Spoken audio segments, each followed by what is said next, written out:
The Youth's Instructor, December 24, 1896. Folly of Unbelief.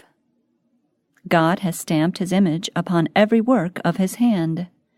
In every object in nature, we see evidences of His mighty power. The fields of waving grain bow their heads in acknowledgment of the God who gives to man his bread in due season. The trees, bending beneath their weight of precious fruit, bear unmistakable evidence of the love of a beneficent Creator. Every tree and shrub declares the work of infinite power. Upon every blade of grass, God's name is written. The opening buds and blooming flowers, with their varied tints, outvying even the glory of Solomon, show forth the skill of the divine artist. The cattle upon 1,000 hills, all with their distinctive characteristics, express the wonders of their Maker and declare that He is God indeed. The heavens declare the glory of God, and the firmament showeth His handiwork. Day unto day uttereth speech, and night unto night showeth knowledge. There is no speech nor language where their voice is not heard.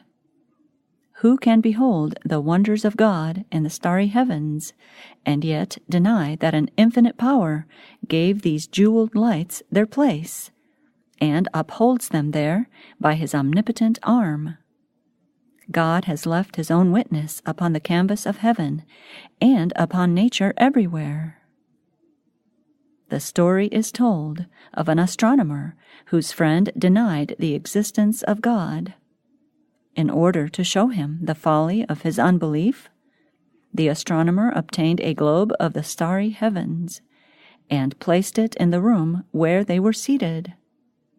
On seeing it, his friend inquired where he got so beautiful a globe, and who was the maker.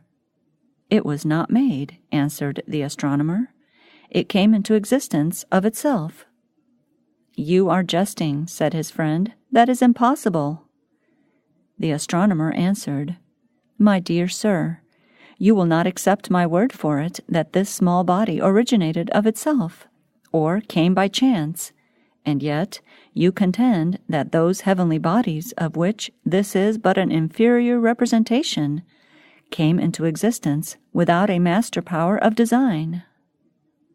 As he pursued this line of reasoning, the atheist saw and acknowledged the absurdity of his own position. The fool hath said in his heart, "There is no God," but he can advance no evidence to sustain his claims. He can only take the position of an objector to the purposes of an all-wise God. Atheism can shed no ray of light into the grave. It cannot restrain crime or quicken the moral energies.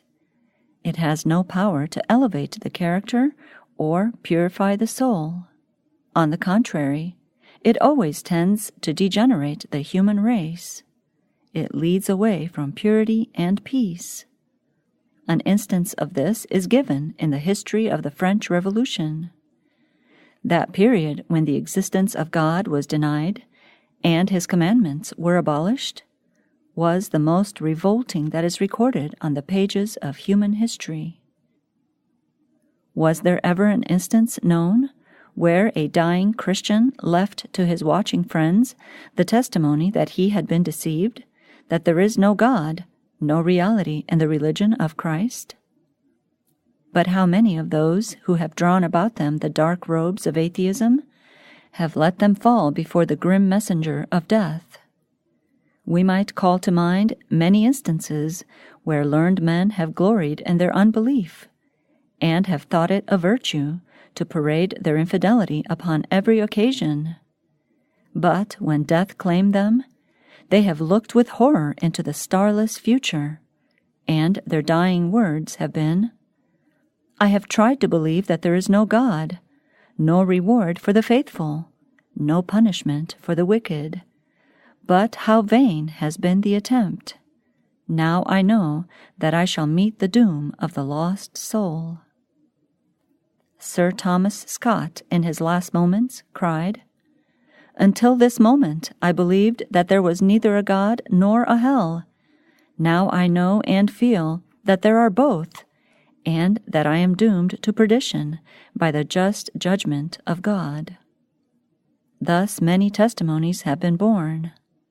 Men may think that they have succeeded in tearing the image of God from their minds and hearts. But when they are brought face to face with the King of Terrors, the image of God remains, and the confession is wrung from unwilling lips that the boasted faith of a lifetime has been a delusion.